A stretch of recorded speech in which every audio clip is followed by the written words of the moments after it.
এই সমস্ত আয়োজন দেখে অনেকেই হয়তো ভাবছো যে পিকনিকের আয়োজন। আসলে এটা পিকনিক না, আবার পিকনিকের থেকে কমও কিছু না।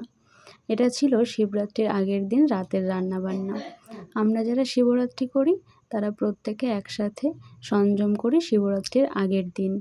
সেই আগের দিন সারাদিন না খেয়ে থেকে রাতের বেলা সবাই এক সেদ্ধ ভাত খাই।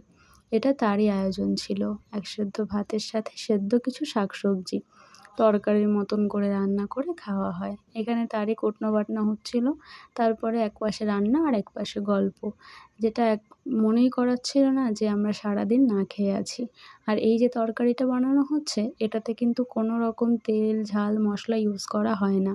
শুধুমাত্র সেদ্ধ তরকারিতে ওই যে দেখছো তেজপাতা আর পাঁচফোড়ন দিয়ে তরকারিটা বানানো হয়।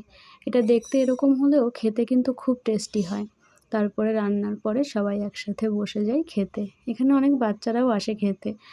সবাই একসাথে আনন্দ করতে করতে খাওয়ার মজাটাই আলাদা। সেটা এক সেদ্ধ ভাত হোক বা অনেক কিছু ভোজ হোক। আজকের ভিডিওটা এই অবধি থাক। কেমন লাগলো জানিও। টাটা।